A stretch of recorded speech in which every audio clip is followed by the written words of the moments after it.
Mateo 5, del 1 al 6.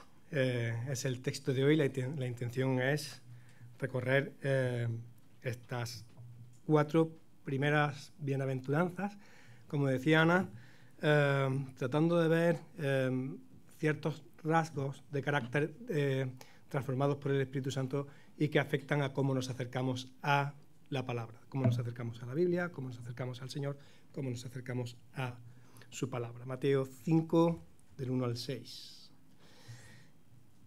Viendo la multitud, se refiere a Jesús, subió al monte y sentándose vinieron a él sus discípulos.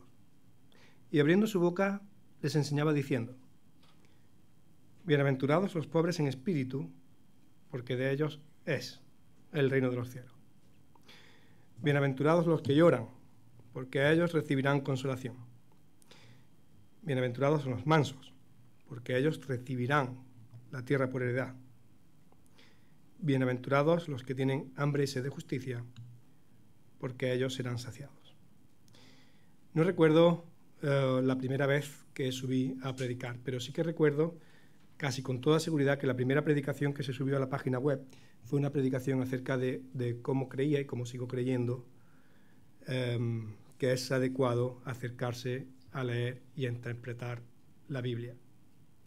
En resumen, dejé 3 ideas fundamentales. Primero, que con las partes que nos gustan más y que nos gustan menos, la Biblia es un conjunto de libros inspirados por Dios y ya. Y ya. Es inspirada por Dios. Es inerrable, es absoluta y solo por eso tendremos que acercarnos a ella siempre en una actitud humilde, reverente y teniendo muy, muy presente que, como digo, es la palabra inspirada, inerrable y acomodada de Dios para ni manipularla ni usarla en mi propio beneficio. Esto de acomodada es muy interesante porque viene a ser como Dios explica su inexplicable divinidad a las personas. Es como cargado de amor, es como cargado de paciencia, cómo acomoda su realidad para que podamos entender, al menos en parte, algo que de otra manera no podríamos entender nunca con nuestra limitada capacidad de entendimiento. ¿Reverbera? Sí. Inspiración divina. Lo siguiente es que la palabra de Dios es para su gloria y para la salvación del ser humano. Habla de disciplina, habla de consejo, habla de muchas otras cosas, pero no podemos perder de vista cómo Dios crea las cosas, cómo querían que fueran esas cosas y cómo traza un plan de salvación, un cordón grana que es Cristo y su Evangelio, y que son los 2 focos con los que acercarnos a leer y a interpretar la Biblia. Creación y Evangelio como valores. Y el punto 3, a la inspiración divina y a los valores, punto 3 tendríamos que añadir eso que algunos llaman inspiración orgánica, que lo que viene a ser es que Dios estaba usando a personas concretas, con su carácter concreto, con sus experiencias personales, con sus debilidades, y las estaba usando dentro de su propia cultura y en un momento determinado de la historia. Hace muchos años, inspirados por el Espíritu Santo, hubo personas que decidieron qué escribir, porque Dios no le metió la mano por detrás como un muñeco de un ventríloco, decidieron qué escribir para llevar el mensaje de Dios a las personas de su época. Tener en cuenta ese ropaje histórico y cultural para que el mensaje de Dios sea entendible y relevante para mí, que tengo un ropaje histórico y cultural completamente diferente, pues para mí es muy importante.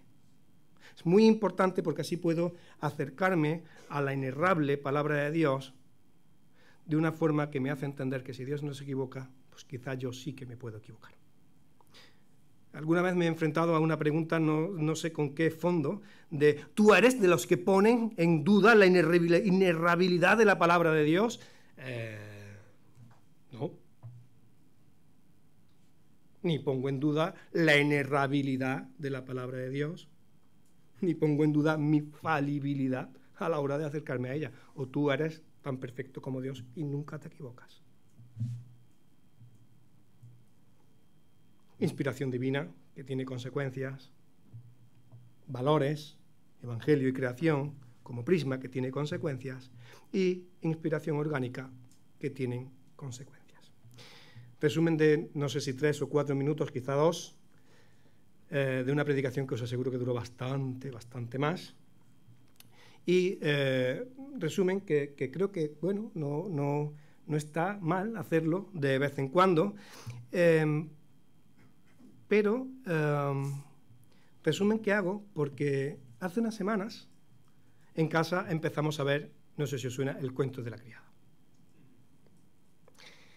Y es una serie en la que en los primeros capítulos hacen un uso especial de la tercera bienaventuranza. Luego usan versículos sueltos, luego usan frases que no tienen nada que ver con la Biblia, que no rayan, que son completamente sectarias. Pero es una serie en la que un gobierno, no sé si decir teocrático, pues usa una especie de religión con sesgos bíblicos para machacar, oprimir, condenar a muerte y para gobernar dictatorialmente con una forma de gobierno de república, pero es una dictadura que gobierna con puño de hierro, una versión distópica y contemporánea de los Estados Unidos.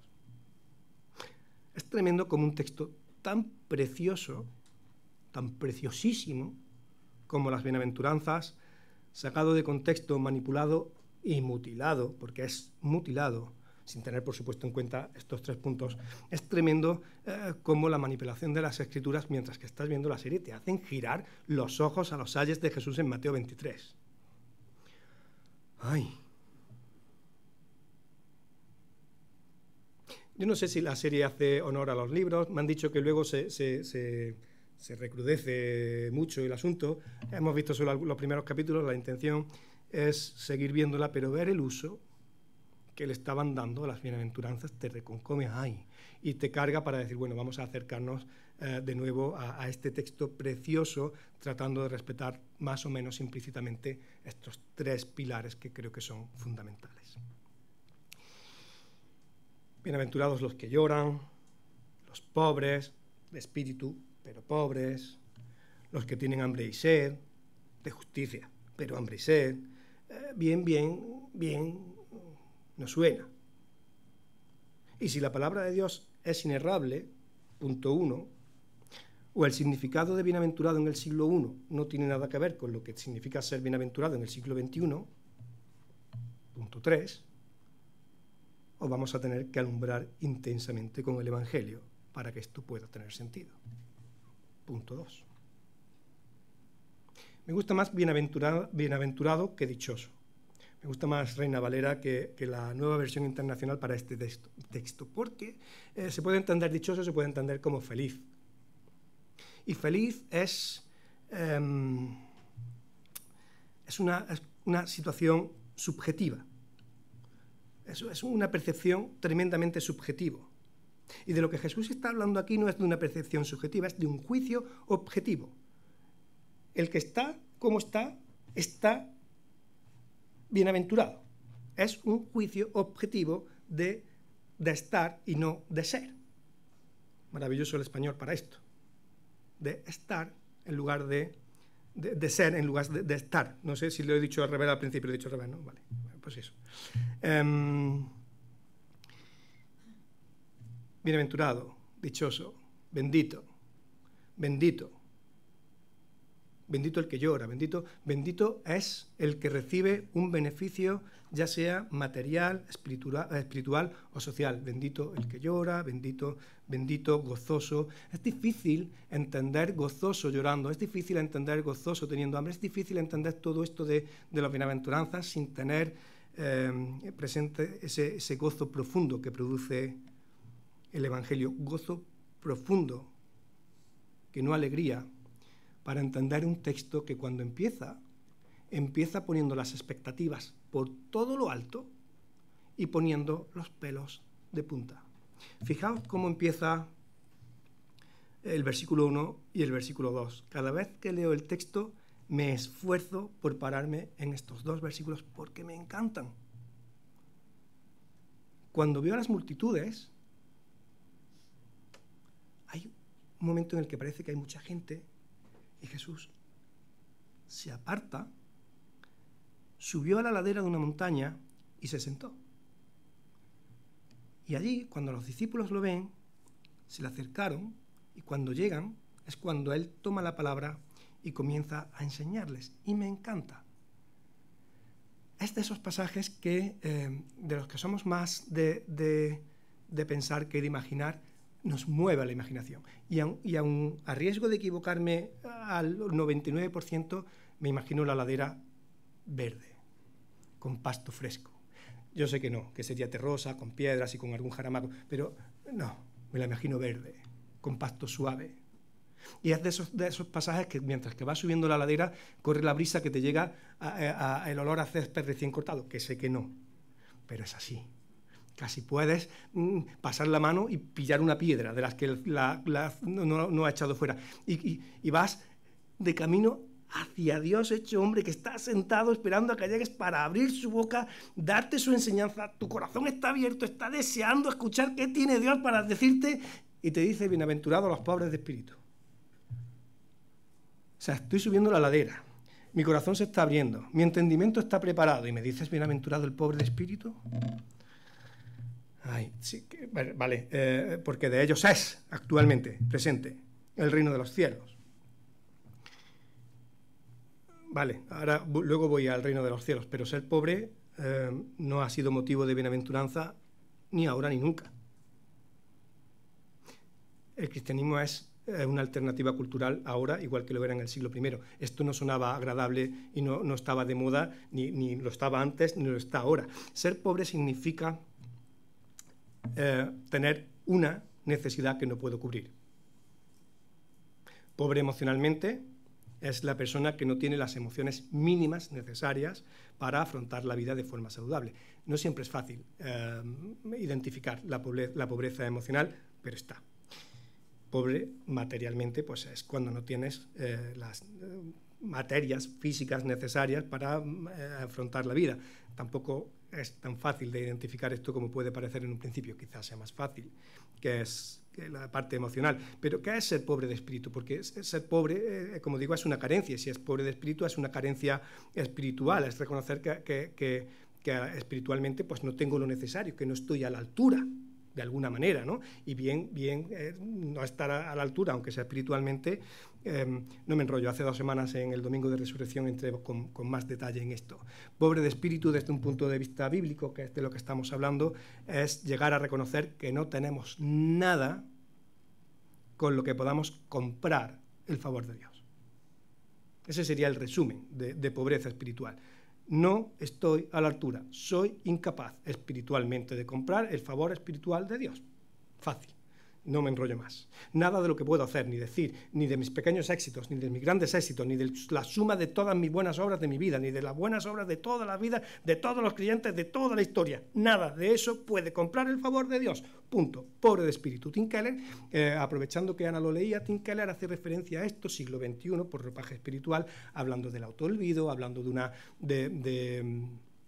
una autoimagen saludable. Nadie es tan malo como para no, nadie es tan bueno como para no. Habla de autoolvido y habla de autoestima y de autoimagen saludable. Siglo XXI, ropaje del siglo XXI, ropaje del siglo XVI, Calvino. Solo quien se ha reducido a sí mismo a la nada, que suena un poquillo peor que lo de autoestima saludable, solo quien se ha reducido a sí mismo a la nada y descansa en la gracia de Dios es pobre de espíritu. Es la misma verdad, con un ropaje cultural diferente. Pero es la misma verdad. ¿Y dónde está la bienaventuranza de reducirse a uno mismo a la gracia, a la nada? Que se descansa en la gracia. Grande, Calvino, ahí. Filtrar esto con el Evangelio creo que es muy fácil. Al reconocer que no puedo comprar la gracia de Dios, mi corazón tenderá, si está tocado por la gracia, a aceptar la salvación de Cristo, que es lo que te da acceso ya al reino de los cielos. Bienaventurados los pobres de espíritu, porque de ellos es el reino de los cielos, y el reino de los cielos no es cualquier cosa. Hablando del reino de los cielos, he tenido que aguantar alguna broma en ámbitos muy cercanos, en el que decían, bueno, el reino de los cielos, ¿qué va a ser? ¿Una merienda de nubes de un grupito de espíritus? todo en plan, por otro lado va a ser súper aburrido, ¿no? Es como una mañana eterna en la oficina, todos vestidos de gris, la misma corbata, el mismo maletín, el mismo horario, las normas de Dios milimétricamente cumplidas, sin poderme mover un milímetro de la verdad y la voluntad de Dios, y vamos todos así cogidos como los elefantes por el rabito y por la trompa. ¡Muah! Vaya rollo de reino de los cielos. No, no es eso, no tiene nada que ver. El reino de Dios es lo opuesto a cualquier distopía que tan de moda está, ¿no? Esto de que todo va a salir mal y todo va a ser horrible y todo es justo lo opuesto. Es estar en presencia de Dios, es estar en presencia de la gloria de Dios, participando y recibiendo de la gloria de Dios para volvérsela a dar a Él, es recuperar la esencia del ser humano, y es por añadido encima un lugar donde ya no hay ni muerte, ni dolor, ni enfermedad, ni cansancio, ni nada. O sea, no tiene nada que ver con una merienda de nubes. ¿Duele la pobreza espiritual? ¿Duele no estar a la altura? ¿Duele no poder comprar? ¿Duele? Claro. Pero la gracia y la promesa compensa. Es bienaventurado ser pobre de espíritu, sin duda. He tenido que filtrar, sí, pero es una verdad, como un castillo. Versículo 4. Bienaventurados los que lloran, porque ellos recibirán consolación. Creo que la primera bienaventuranza y la segunda se complementan, porque una cosa es reconocerse pobre de espíritu y otra muy diferente es lamentarse o llorar por eso y recibir por gracia la salvación.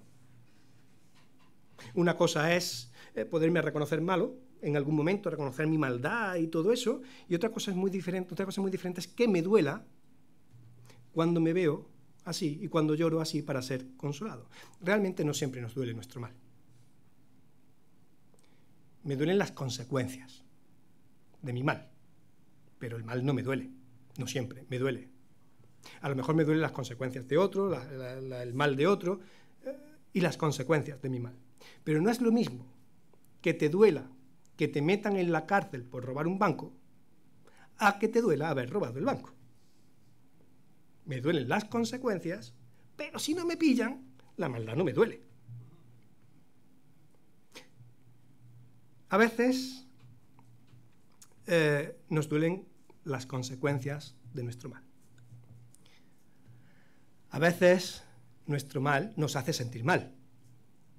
Y entonces dejamos de hacer el mal porque yo me siento mal haciendo el mal, que sigue siendo egoísta. Me duele el mal porque me hace sentir mal. Y lo que me sigue doliendo son las consecuencias del mal. Pero creo que nos duele poco el dolor que le causamos a Dios con nuestro mal. Y creo que somos muy duros de corazón y de mente para recordar el dolor que experimentó Cristo en la cruz para cargar con mi mal. Creo que me duele poco el dolor que sufrió Dios en una cruz a consecuencia de mi mal.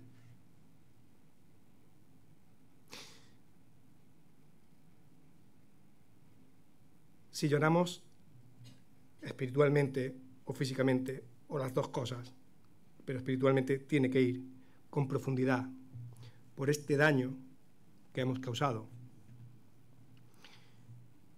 creo que sería gracias a la gracia, y entonces el Espíritu Santo ya habría aterrizado en nosotros.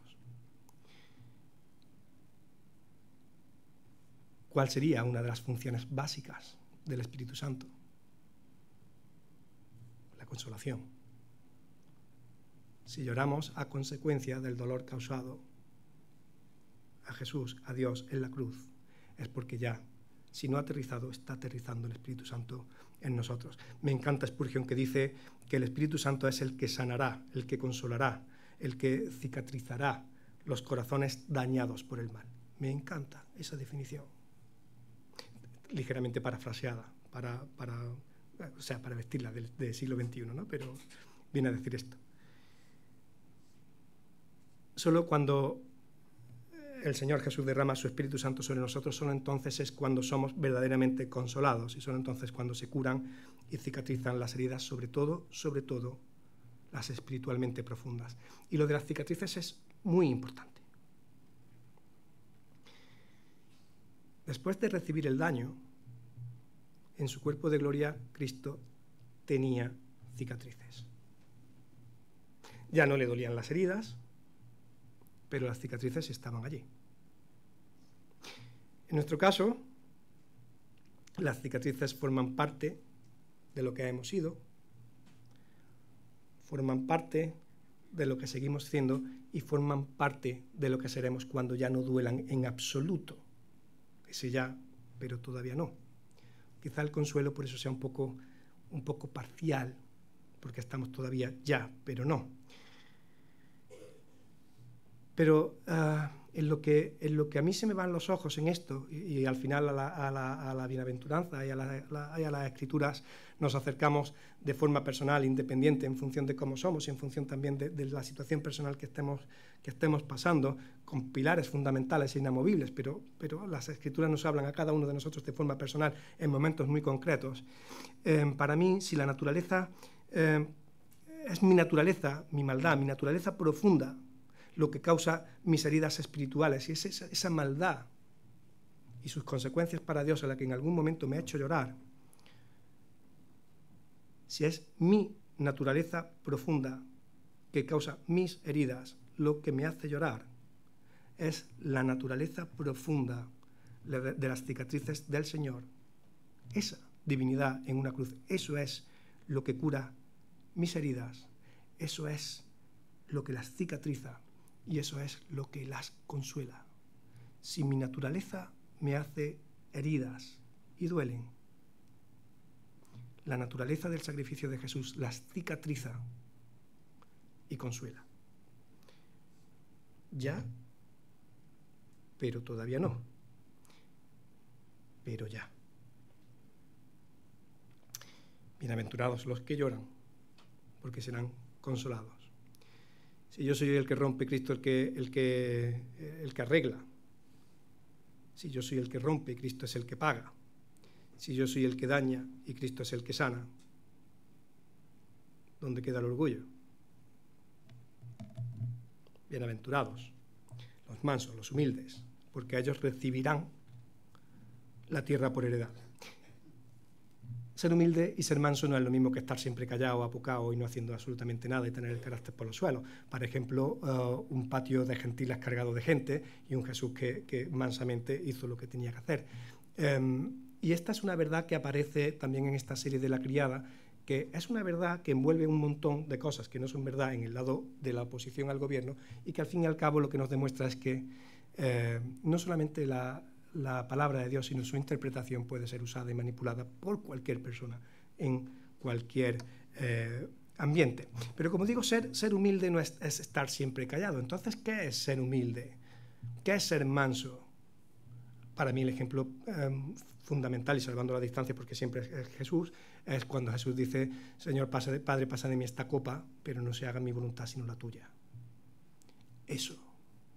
Entender cuál es mi posición delante de Dios y aceptar su voluntad por encima de la mía, eso es ser humilde, eso es ser manso, eso es seguir como oveja a tu pastor, a Cristo y a Dios, eso.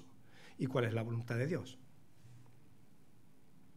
Recalculando 1, recalculando 2, recalculando 3 predicaciones hasta finales de año y primero pero la voluntad general de Dios, que también la mencionábamos en esas predicaciones, primera de Timoteo 2:4, que todo el mundo se salve. Consecuencia de la humildad, de la pobreza espiritual y de aceptar la voluntad de Dios, general, la salvación. Salvación que trae la posibilidad de colaborar con el venga a nosotros tu reino, que de derecho ya está ocurriendo, pero que de hecho llegará un poquito más adelante. Otra vez el ya y otra vez el todavía no. Quizá recibirán este tiempo verbal futuro facilite un poco el entendimiento del ya, pero todavía no, y aún así sigue siendo difícil. El siguiente también viene en plural. Bienaventurados los que tienen hambre y sed de justicia, porque ellos serán saciados.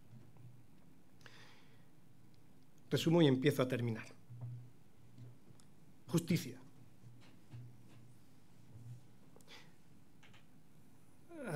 Podríamos decir que la justicia, desde un prisma bíblico tiene tres enfoques, tres aspectos diferentes: la justicia legal, la justicia moral y la justicia social. Tres verdades en una sola verdad. Me gusta mucho cuando iba leyendo acerca de la justicia, porque recuerdo que la primera parte de entender una justicia total con tres personas dentro de una sola me recordaba muchísimo a la Trinidad. Entonces me parecía muy interesante que se dividiera un concepto de justicia en un concepto de justicia de tres: legal, moral y social. Y la justicia son todos factores que tenemos ampliamente conocidos, por eso creo que no pasa nada si voy un poco ligero. Justicia legal tiene que ver, como sabemos, con la salvación que las personas abrazamos o recibimos al abrazar la justicia de Dios, que es Jesús. Justicia legal es la que recibimos a través de la gracia de Cristo, que no tiene nada que ver con la justificación, ni por obras, ni por ninguna de estas cosas. Justicia moral tiene que ver con el corazón y con el carácter. Tiene que ver con la transformación profunda del corazón de las personas, que no tiene nada que ver con comportamientos y formas externas, que son solamente apariencias, y a ver quién es el guapo que es capaz de diferenciar una consecuencia de una transformación profunda del corazón de una actitud superficial solamente de un aspecto, si queréis, legalista. O sea, es muy difícil que se pueda diferenciar cuando ni yo mismo me lo identifico, porque cuando me pongo delante del Señor y pongo el cóctel a la luz de su evangelio, digo, madre mía, la que tengo montada en mi propio corazón. Entonces, pero ahí está la justicia moral, que tiene que ver con esa transformación profunda de las personas. Y la social tendría que ver con la liberación del hombre y de la creación de la opresión que trae la caída y el pecado. Tiene que ver fundamentalmente con el venga a nosotros tu reino, y también es una consecuencia de la justicia legal. Justicia legal que salva, justicia moral que transforma y justicia social que transforma. Justicia. Justicia que el Evangelio y la acción redentora de Jesús trae, y justicia que, por mucha que haya, o no, pero por mucha que haya, si no tienes hambre, o no te parece apetecible, pues no vas a querer tocar ni con un palo. No quiero justicia. No necesito justicia, porque no tengo hambre de ella.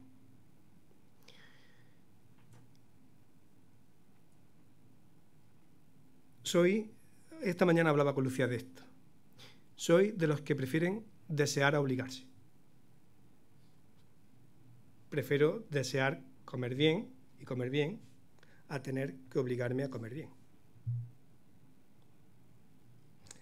La mayoría de las veces tengo que obligarme a comer bien, porque lo que me sale y lo que deseo es lo que deseo. Para estar sano físicamente tengo que comer bien. Hambre tengo. Hambre, apetito tengo. Hambre no. La cuestión es con lo que me alimento.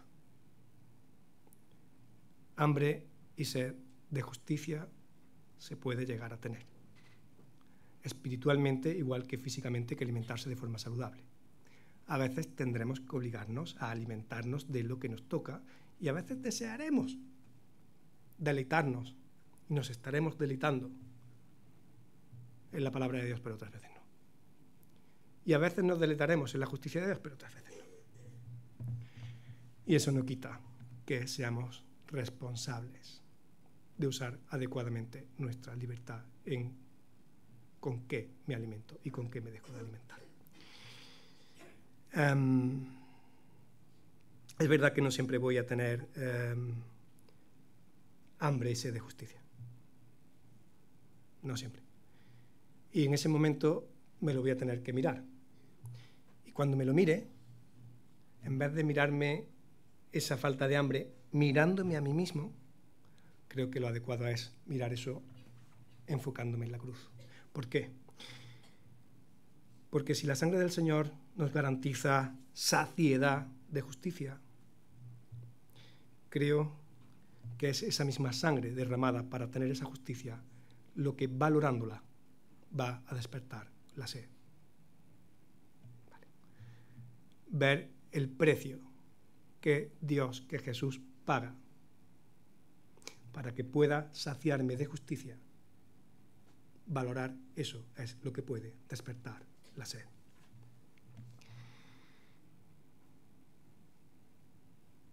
Así me ha tocado acercarme a mí esta semana a las bienaventuranzas, movido por una serie de la tele.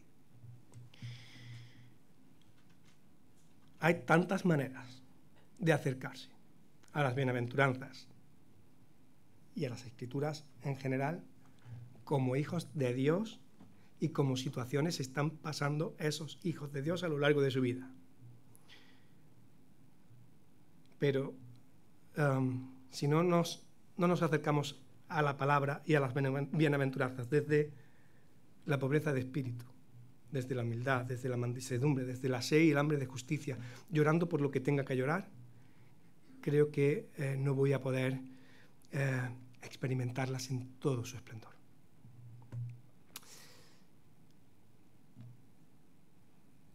Estos 6 versículos, como cualquier, estos que me gustan especialmente, supongo que como a la mayoría, pero como cualquier otro texto pueden ser mutilados, mal usados, voluntariamente o no, por iglesias, por gobiernos, por familias, por matrimonios y por generaciones enteras en busca del beneficio propio por encima de cualquier otra cosa. Si como marido, como padre, como hermano o como miembro de una iglesia me veo rayando esa tesitura, y que no se nos olvide el uso, o quién dio el uso que dio de las Escrituras en las tentaciones de Jesús para ver quién está siendo mi ejemplo a seguir. Que el Señor nos dé sabiduría, pero sobre todo amor, para acercarnos a su palabra y para ponernos a su servicio, al servicio de toda su iglesia y al servicio de nuestra familia. Que así sea.